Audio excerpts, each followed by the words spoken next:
حالم از قلم نمرہ احمد۔ ابھی دوپہر پوری طرح ڈھلی نہیں تھی مگر اس سڑک پر بنی مہنگی اور برانڈ شاپس کی ساری بتیاں جل اٹھی تھی۔ ایسے میں وہ اٹھی گردن کے ساتھ کوہنی پر پرس ٹانگے ایک بڑے اسٹور کے سامنے آ رکی۔ سبز فراک اور چھوٹا منی سفید کوٹ پہنے وہ آنکھوں پر بڑے بڑے سیاہ گلاسز لگائے ہوئے تھی۔ گردن مغرور امیر زادیوں کی طرح اکڑا رکھی تھی۔ ایک ہاتھ میں ملک شیک تھا اور دوسرے میں موبائل جس پہ وہ پیغام دیکھ رہی تھی۔ جو تم نے کہا تھا میں نے کر دیا حالم۔ مولیا کا پیغام جگمگا رہا تھا۔ گڈ، اب کوشش کرنا مجھے تم بالکل یاد نہ آؤ۔ جواب دے کر فون رکھا تو دوسرا موبائل بجنے لگا۔ اس نے کان سے لگایا۔ داتن مولیا نے کام کر دیا ہے۔ گڈ، تم کہاں ہو؟ میں مسز اسرا کے لیے کوئی قیمتی تحفہ لینے آئی ہوں جو میری شان کے عین مطابق ہو۔ جیسے میں اس بات پر یقین کر لوں گی، اس نے منہ بنا کر کہا تو تالیہ نے شانے اچکائے اور فون پرس میں ڈال دیا۔ پھر اعتماد سے اندر چلی آئی۔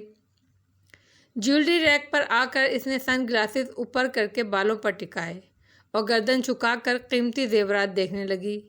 آنکھیں سوچنے والے انداز میں چھوٹی کر لیں، ساتھ ہی ملک شیک کے گھونٹ بھی بڑھتی رہی۔ پھر 2 عدد قیمتی مساک جیولرز کے 2 ڈائمنڈ لاکٹ اٹھائے، بالکل ایک جیسے۔ ایک کو خالی ہاتھ میں پکڑا، دوسرے کو ملک شیک گلاس والے ہاتھ میں، اور کاؤنٹر کی طرف چلی آئی۔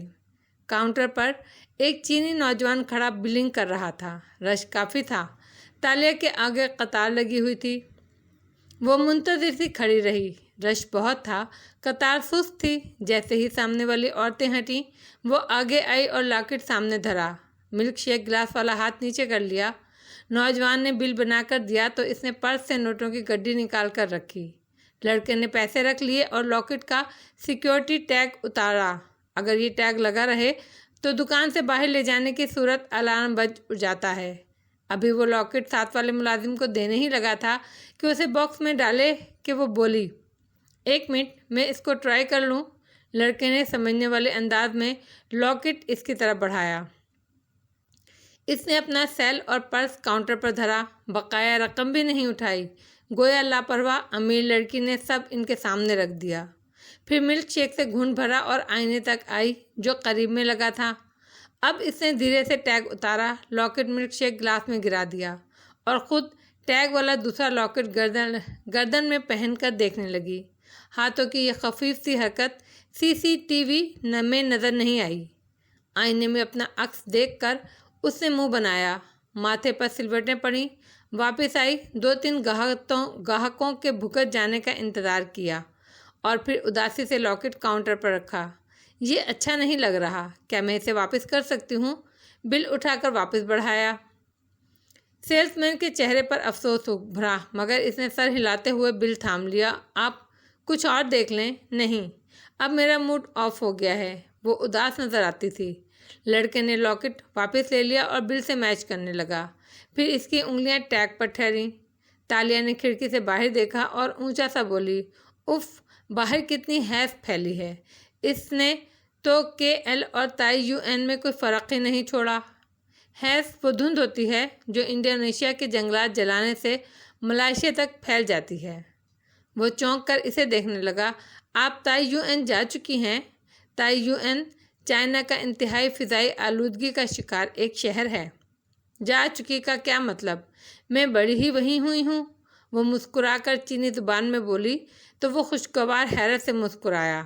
میرے والد کا آدھا خاندان وہیں سے ہے، ہم بھی وہیں رہتے تھے۔ یہ آپ کے پیسے۔ اس نے لاکٹ واپس کر دیا اور پیسے اس کے حوالے کر دیے۔ خوشی ہوئی آپ سے مل کر۔ تالیہ نے شکریہ ادا کر کے ملک شیک کا گلاس اٹھایا، سن گلاسز آنکھوں پر گرائے اور اسی اعتماد سے چلتی ہوئی باہر نکل گئی۔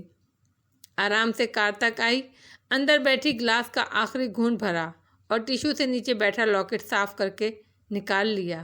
پھر مسکرائی، ہے کوئی حالم جیسا؟ تینگو کامل محمد کے گھر پر شام اترنے لگی تھی جب ایڈم نے بیرونی گیٹ کی گھنٹی بجائی۔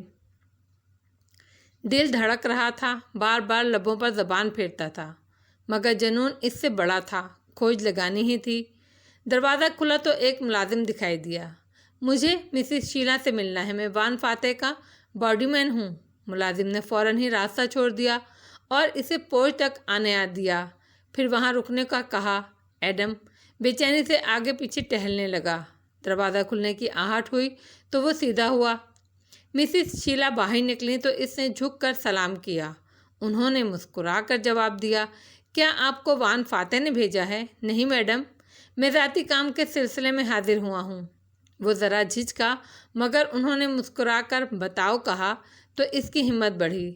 اس روز جب ہم آپ کے گھر آئے تھے تو آپ کی نوکرانی تھی ایک تالیہ مراد نام کی، مجھے اس سے ملنا ہے۔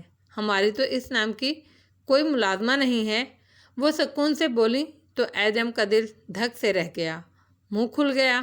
نہیں ہے؟ Are you sure? اس نے جھٹ موبائل نکالا اور ایک تصویر سامنے کی۔ یہ آپ کی نوکرانی نہیں ہے؟ مسز شیلا نے ایک اچھتی نگاہ سنہری بالوں والی لڑکی پر ڈالی۔ میں تو اس لڑکی کو پہلی دفعہ دیکھ رہی ہوں، میں تو اسے نہیں جانتی۔ پھر کلائی پر بندھی گھڑی دیکھی، کچھ اور یا نہیں، انداز پرخلوص ہی تھا مگر اس میں عجلت تھی۔ ایڈم کا چہرہ بجھ گیا، اپنا آپ انتہائی بے وقوف نظر آنے لگا۔ آہستہ سے اس نے فون جیب میں ڈالا اور نفی میں سر ہلایا۔ آپ نے اتنا وقت دیا، اس کا شکریہ۔ سوری، میں نے یہ وقت ضائع ہی کیا۔ معذرت کر کے وہ لٹکے چہرے کے ساتھ مڑ گیا۔ مسز شیلا اسے جاتے دیکھتی رہیں، پھر واپس اندر آ گئیں۔ لاؤنج میں سامنے تینگو کامل کھڑے تھے۔ انہیں دیکھ کر تفکر سے ابرو اکٹھے کیے۔ تالیہ کا پوچھ رہا تھا؟ ہاں، میں نے وہی کیا جو آپ نے کہا تھا، مگر کامل؟ وہ الجھیں۔ ہم تالیہ کے اپنے ہاں کام کرنے کا ہر ریکارڈ کیوں مٹا رہے ہیں؟ کیونکہ وہ لڑکا زین العابدین مولیا میرے پاس آیا تھا، میرے حریف کی کمپنی سے ہے، وہی جس کو تالیہ نے لیپ ٹاپ دیا تھا۔ وہ تلخی سے کہتے ہوئے صوفے پر جا بیٹھے۔ وہ مجھے دھمکا رہا تھا کہ وہ جانتا ہے میں نے ان کے پروڈکٹ کا فارمولہ چرا لیا ہے، وہ بھی غیر قانونی ملازمہ کے ہاتھوں۔ جانتی ہو غیر قانونی ملازمہ رکھنا کتنا بڑا جرم ہے؟ بہت کر لی ہم نے بچتیں۔ وہ کیس کرنے کی دھمکی دے کر گیا ہے۔ فراڈ اور چوری میں پکڑا جا سکتا ہوں میں، اس لیے ہم گھر سے تالیہ کا سارا ریکارڈ غائب کر دیں گے۔ یہ وان فاتح کا باڈی گارڈ کم اور پولیس کا بندہ زیادہ لگ رہا ہے۔ شاید یہ لوگ میری تفتیش کر رہے ہیں۔ وہ ٹائی ڈھیلی کر رہے تھے، گویا سانس لینا بھی دشوار ہو رہا تھا۔ مگر مسز شیلا کچھ اور سوچ رہی تھی۔ تالیہ تصویر میں بڑی فرق لگ رہی تھی، بنی سنوری مختلف تھی۔ اتنے پیسے لے کر گئی ہے، خود کو سنوارنا آ ہی گیا ہوگا۔ بہرحال آئندہ میں تالیہ کا نام نہیں سنوں۔ وہ دو ٹوک انداز میں کڑوے پن سے بولے تو مسز شیلا نے شانے اچکا دیے۔ بس سارے مسئلے میرے ملازموں سے ہی ہوتے ہیں، ان کو اور سر جھٹک کر آگے بڑھ گئیں۔ حالم کے گھر پہ بھی دوپہر ڈھل چکی تھی اور شام کی آمد لگتی تھی۔ داتن تہہ خانے کی سیڑھیاں اتر کر نیچے آئی، جہاں میز پر چند مشینیں اور آلات رکھے تھے۔ تالیہ زمین پر بیٹھی تھی اور گود میں ایک ڈبہ اٹھا رکھا تھا جس میں لاکٹ ڈال رہی تھی۔ ڈبہ اسی ڈیزائنر جیولر کا تھا۔ آگے پیچھے 4 ایسے ہی ڈبے رکھے تھے، گویا ان کو مشکل وقت کے لیے جمع کر رکھا ہو۔ کیسے چرایا؟ وہ کمر پر ہاتھ رکھے اس کے سر پر آ کھڑی ہوئی۔ ملک شیک اسکوم، ہنس کر بولی اور ڈھکن احتیاط سے بند کیا۔ خریدنا تو تمہاری شان کے خلاف ہے۔ اب میں اپنی حرام کی کمائی ایک سیاستدان کی بیوی پر کیوں خرچ کروں بھلا؟ ہاں، وہ بے نیازی سے بولی اور ڈبہ لیے اٹھی۔ داتن نے ایک نظر اعتراف میں ڈالی۔ کمرے کے چاروں کونوں میں لکڑی کے بند ڈبے رکھے تھے، نوادرات اور پینٹنگز جو اتنے سال میں انہوں نے اکٹھے کیے تھے۔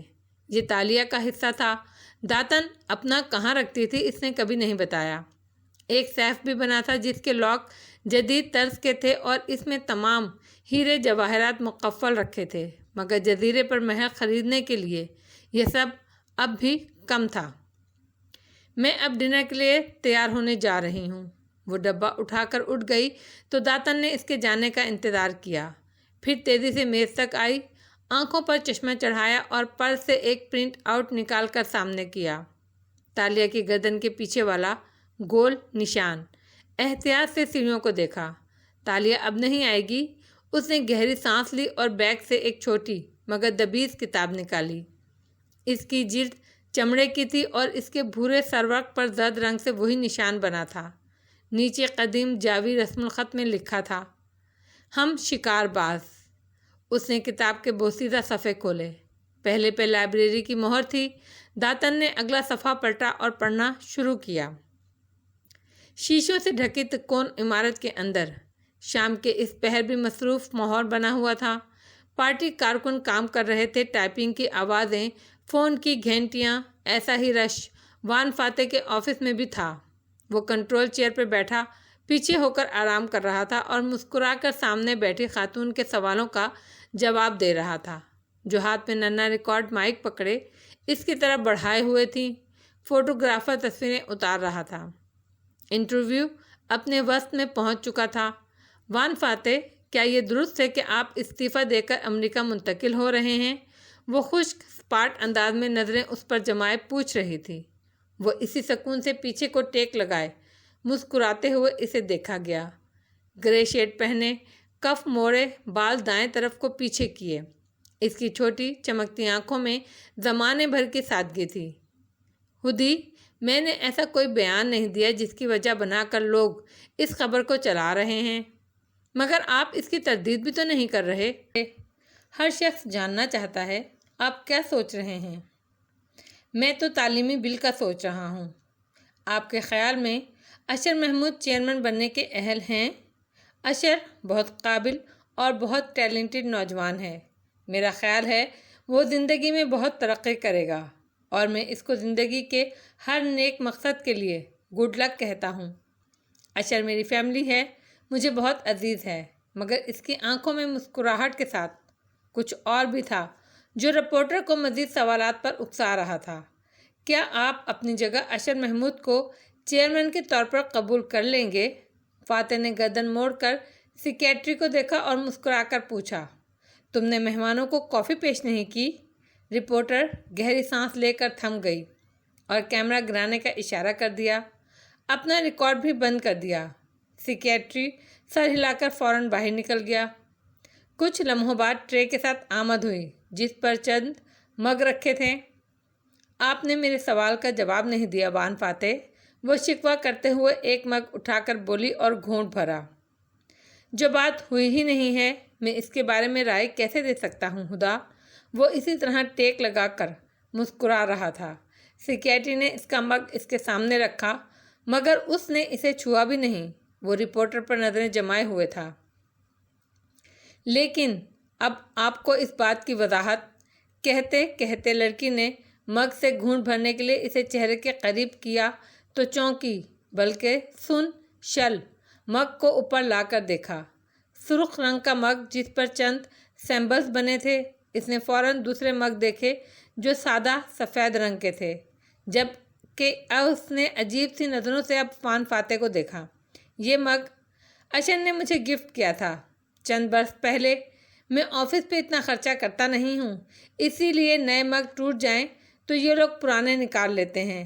مسکرا کر کہتے ہوئے اس نے اپنا مگ اٹھایا اور پینے لگا، مگر لڑکی یک ٹک اس مگ کو دیکھے جا رہی تھی۔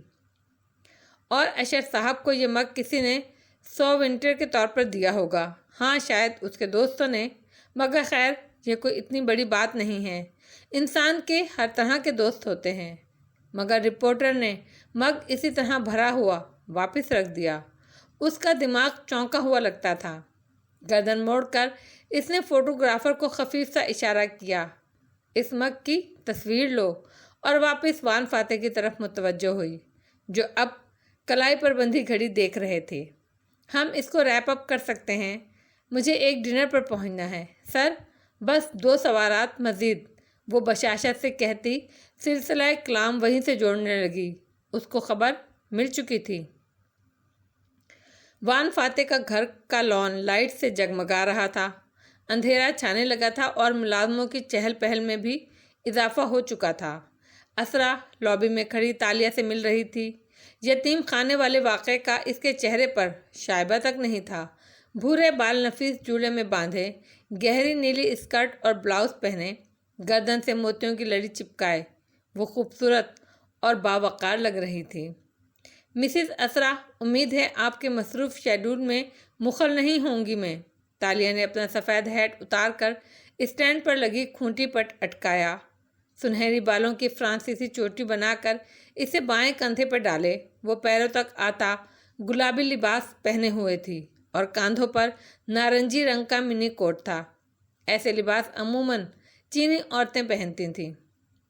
مجھے مہمان اچھے لگتے ہیں تالیہ، بے فکر رہو، اسرا کہنے کے ساتھ اسے آگے لے آئی۔ بٹلر نے ادب سے دروازے کھولے اور وہ دونوں ڈرائنگ روم میں داخل ہوئیں۔ تالیہ نے میز پر لاکٹ باکس کا بیگ رکھا تو اسرا نے بیٹھتے ہوئے افسوس سے اسے دیکھا۔ اس کی کیا ضرورت تھی تالیہ؟ مجھے آپ کے شایان شان لگا تو میں نے لے لیا، وہ مسکرا کر بولی۔ تو اسرا آگے کو بڑھی، باکس بیگ سے نکالا اور واپس ٹیک لگا کر اس کا ڈھکن اٹھایا۔ لاکٹ دیکھ کر اس کے ابرو پسندیدگی سے اٹھے۔ بے عیب، وہ مسکرا کر باکس بند کر کے ایک طرف دھر کر بولی جیسے وہ قیمتی تحفوں کی عادی ہو۔ ابھی 10 منٹ ہی گزرے تھے کہ ملازم کھنکار کے اندر داخل ہوا اور اسرا کی طرف فون بڑھایا۔ آپ کے بینک سے ہے؟ اس وقت اس نے حیران ہو کر اسے کان سے لگایا۔ دوسری جانب داتن مہذب انداز میں پوچھ رہی تھی، مسز اسرا، آپ کے اکاؤنٹ سے ایک بھاری رقم آج نکالی گئی ہے، آپ مجھے اپنے اکاؤنٹ نمبر کنفرم کر سکتی ہیں؟ 1 منٹ تالیہ، مجھے ایکسکیوز کرنا ذرا، وہ معذرت کرتی فون کو کان پر لگائے باہر نکل آئی۔ چند منٹ بعد اسرا فون پر خفگی سے کہتی واپس ڈرائنگ روم کی طرف جاتی دکھائی دی، آپ نے میرا وقت ضائع کرایا اور اب کہہ رہی ہیں اسرا محمد کا معاملہ تھا اور میں اسرا محمود ہوں، فور گاڈ سیک، اور اندر داخل ہوئی۔ سوری تالیہ، میں چوکھٹ پر، وہ ٹھٹک کر رکی، چہرے پر خوشگوار مسکراہٹ در آئی۔ اس کے دونوں بچے تالیہ کے برابر صوفے پر بیٹھے تھے، ایک 11 سال کا لڑکا اور ایک 8 سال کی بے حد لمبے بالوں والی لڑکی۔ ارے تم لوگ ادھر کب آئے؟ میں نے بلوایا تھا، مجھے ان سے ملنا تھا، اچھی کمپنی دیتے ہیں یہ، مسکرا کر وہ کہہ رہی تھی۔ اسرا فون پر بینک آفیسر کو جھڑکتے ہوئے سلسلہ کلام منقطع کرنے لگی اور اسی اثنا میں تالیہ آہستہ سے اپنا ہاتھ بچی کے پیچھے لے گئی۔ بچی تالیہ اور اپنے بھائی سکندر کے درمیان بیٹھی تھی۔ تالیہ نے بچی کے پرلی طرف کمر پر زور سے چٹکی کاٹی اور پھرتی سے ہاتھ کھینچ لیا۔ کنکھیوں سے CCTV کیمرے کا رخ بھی دیکھ چکی تھی، وہ گھوم رہا تھا، اس طرف متوجہ نہیں تھا۔ جولیانا چیخی اور فوراً بائیں طرف بیٹھے بھائی کے ران پر تھپڑ دے مارا۔ اس نے جواباً طیش اور شوق سے جولیانا کا کان مروڑا۔ ماما، اس نے مجھے مارا ہے، ماما اس نے پہلے مجھے مارا تھا۔ وہ ایک دم رونے لگی تو اسرا خفگی سے کھڑی ہوئی۔ بیٹا، آپ گیس کے سامنے کیا کر رہے ہو؟ چلو اٹھو، میں آپ کو آپ کے کمرے میں لے جاؤں۔ اٹس اوکے مسز اسرا، بچے ہیں یہ، اور ان کو یہ بچپن دوبارہ نہیں ملے گا۔ اور پھر مسکرا کر اپنے پرس میں ہاتھ ڈال کر بند مٹی میں کچھ نکالا اور گھوم کر جولیانا کی طرف متوجہ ہوئی۔ اوہ ہو بیبی، رو کیوں رہی ہو؟ چلو میں تمہیں ایک میجک دکھاتی ہوں۔ آواز کو پراسرار بنایا تو سکندر گردن نکال کر چونک کر دیکھنے لگا، مگر جولیانا ہنوز روئی جا رہی تھی، اسے کچھ نہیں سننا تھا۔ یہ دیکھو، یہ چاکلیٹ میری مٹھی میں ہے نا؟ اس نے چاکلیٹ دکھا کر مٹھی بند کی اور پھر کھولی، مٹھی خالی تھی۔ جولیانا ہتھیلی سے آنسو رگڑتی رک گئی۔ سکندر کا منہ کھل گیا۔ چاکلیٹ کہاں گئی؟ ننھی پیاری بچی حیرت سے تالیہ کو دیکھ کر بولی۔ سکندر کی جیب میں۔ سکندر چونکا، جلدی سے جیب میں ہاتھ ڈال کر باہر نکالا تو اس میں ایک چاکلیٹ تھی۔ واؤ! وہ حیرت زدہ سا مسکرایا۔ تالیہ نے آنکھیں گھما کر اسرا کو دیکھا تو وہ اسی طرح کھڑی محفوظ نظر آ رہی تھی۔ یہ تم نے کیسے کیا؟ میجک؟ اس نے ہلکے سے آنکھ دبائی۔ میرے ساتھ بھی کرے نا؟ جولیانا نے بے چینی سے جلدی جلدی آنکھیں رگڑیں، پھر حیرت سے سکندر کو دیکھا جو اپنی جادوئی چاکلیٹ کو تحیر اور خوشی سے کھول رہا تھا۔ تالیہ اس کی فرمائش پر ذرا کنفیوز نظر آئی، پھر پرس کھنگالا اور کچھ مٹھی میں نکالا۔ جولی، ان کو تنگ نہیں کرو، اسرا سامنے بیٹھتے ہوئے بولی، مگر تالیہ نے روک دیا۔ نہیں، ایک میجک اور ٹرک تو میں دکھا ہی سکتی ہوں، مجھے کوئی باریک چیز دیں۔ ادھر ادھر متلاشی نظروں سے دیکھا، پھر اسرا کے ہاتھ کو دیکھ کر ٹھہری۔ جولیانا، ماما سے ان کا بریسلیٹ لے کر آؤ۔ دل زور سے دھڑکا بھی تھا۔ جولیانا جھٹ آگے ہوئی اور ہاتھ بڑھایا تو اسرا نے مسکرا کے بنا کسی تعامل کے بریسلیٹ اتار کر اس کو تھما دیا۔ وہ اسے واپس تالیہ کے پاس لے کر آئی۔ تالیہ نے دھڑکتے دل کے ساتھ اسے پکڑا۔ وہ گرم نہیں ہوا، جلا نہیں، وہ ٹھنڈا شانت رہا۔ وہ اسرا کی رضامندی سے اس کے ہاتھ میں آیا تھا۔ اس کے جادو کو انسانی ذہانت نے مات دے دی تھی۔ یہ دیکھو، اس نے رومال پر بریسلیٹ رکھا، پھر رومال کو تہ بتہ بند کرتی گئی۔ اسرا بھی آگے کو ہو کر دلچسپی سے دیکھ رہی تھی۔ جولیانا اور سکندر اس کے گرد دم سادے کھڑے تھے۔ آنکھیں رومال کو کھولتی تہوں پر جمی تھیں۔ یہ کھلی آخری تہ اور اندر ایک ننھا پھول رکھا تھا۔ بریسلیٹ غائب تھا۔ بچوں کے منہ کھل گئے۔ اسرا کے ابرو اکٹھے ہوئے۔ جولیانا، یہ پھول آپ اپنی پاکٹ میں ڈال لو۔ جولیانا نے خوشی خوشی اسے اٹھایا اور پاکٹ میں ڈال لیا۔ اور ماما کا بریسلیٹ؟ سکندر بے چین ہوا۔ وہ تو تالیہ نے چرا لیا۔ وہ مسکرا کر بولی تو اسرا مسکرا دی۔ بچے حیران ہوئے تو وہ ہنس دی۔ ذرا وہ پھول نکالو جولیانا۔ جولیانا نے جیب میں ہاتھ ڈال کے باہر نکالا تو اس میں کوئی پھول نہیں تھا، بلکہ اس میں چمکتا دمکتا بریسلیٹ تھا۔ واؤ! سکندر نے تالی بجائی اور جولیانا مسکرانے لگی۔ اس نے بریسلیٹ خود پہن لیا اور اسرا نے منع نہیں کیا۔ اسے اپنے بچوں سے زیادہ کچھ عزیز نہیں تھا۔ اوکے، بہت ہو گیا بچوں، اب جاؤ اور مجھے اپنی گیسٹ کے ساتھ باتیں کرنے دو۔ اسرا خود بھی کافی محفوظ ہوئی تھی، لیکن اب بہت ہو چکا تھا۔ بچے تالیہ کو خوش اخلاقی سے خدا حافظ کہہ کر آگے بڑھ گئے۔ ٹرکس کا راز پوچھنا بد اخلاقی نہ ہوتا تو میں ضرور پوچھتی۔ مجھے آپ خوش اخلاق ہی پسند ہیں، اس نے مسکرا کر کہتے ہوئے پرس کو بند کیا اور آستین کے اندر چھپایا اصل بریسلیٹ پرس میں گرا دیا۔ اس کی توقع کے عین مطابق بچی نے بریسلیٹ ماں کو فوراً واپس نہیں کیا تھا، اس لیے وہ کم از کم ابھی فرق نہیں پہچان سکے گی۔ گو کے داتن کے نقال پہچاننا مشکل تھا، مگر اسرا ایک آرٹ کلیکٹر تھی، پھر بھی فی الحال کوئی خطرہ نہیں تھا۔